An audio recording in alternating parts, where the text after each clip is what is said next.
The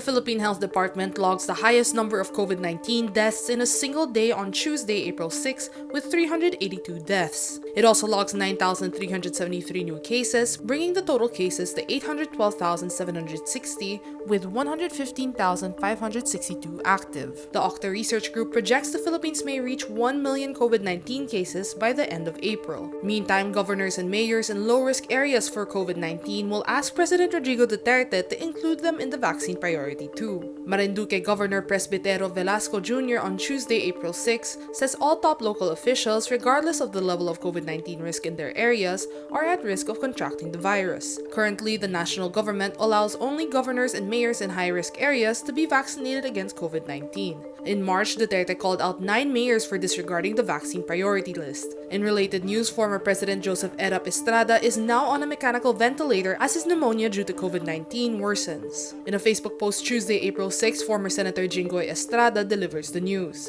Estrada, who is turning 84 on April 17, was rushed to the hospital on March 28 due to COVID-19. A quarantine violator in General Trias, Cavite died on Saturday, April 3, after being allegedly forced to do 300 rounds of a pumping exercise similar to squats. In this video, Darren Peñaredondo is struggling to stand hours after the ordeal. Village guards arrested him for violating the curfew on Thursday, April 1 after he was seen buying drinking water past 6 p.m. On Saturday, April 3, he died due to a stroke caused by hypertension. General Trias Police Chief Marlon Nilio Solero denies the allegations, saying they don't enforce this punishment for quarantine violators. Solero also says they haven't received any formal complaint on the incident, though the case is currently under investigation. The Department of Interior and Local Government, or DILG, says it is up to the local government units, or LGUs, to impose their own sanctions for quarantine violations. DILG Undersecretary Jonathan Malaya says LGUs can order rendering community service instead as a disciplinary action. The Philippines Food and Drug Administration is currently processing an application for product registration of anti-parasitic drug Ivermectin for human use in the country. In a statement, the Health Department says concerned parties filed the application on March 31 without identifying who they were. The agency reiterates all current Ivermectin products registered in the country are for veterinary use only. This comes amid growing discussions over the use of Ivermectin to treat COVID-19. Some doctors and lawmakers urge the DOH and the FDA to hasten the process of approving Ivermectin as a COVID-19 drug in the country. But the World Health Organization stresses the need for carefully controlled and planned clinical trials of Ivermectin before it could be used to treat COVID-19 in the country.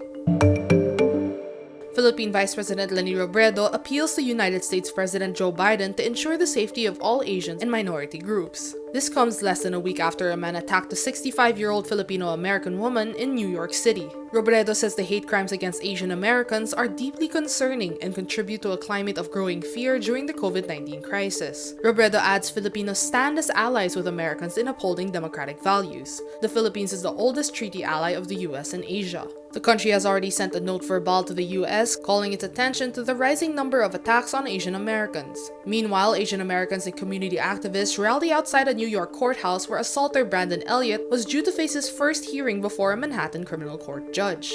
US media reports Elliott was on lifetime parole since 2019 after serving a prison term for murdering his mother in 2002. He was arraigned last week on 2 charges of second-degree assault as a hate crime and 1 count of first-degree attempted assault as a hate crime. In Kpop news, BLACKPINK's Rosé releases a music video for another solo single, Gone, on Sunday, April 4. Gone is Rosé's second track from her first single album, R, which was released on March 12. The music video clocked over 9 million views within just 10 hours of its premiere. Rosé is the second BLACKPINK member with a solo release after Jennie. Lisa is also set to have her own solo debut, while Jisoo is set to star in the drama Snowdrop. Meanwhile, fellow K-pop artist Wendy of Red Velvet releases the music video of Like Water, along with her highly anticipated mini-album of the same name on Monday, April 5. The album has a total of 5 tracks and includes a collaboration with another Red Velvet member, Sulgi.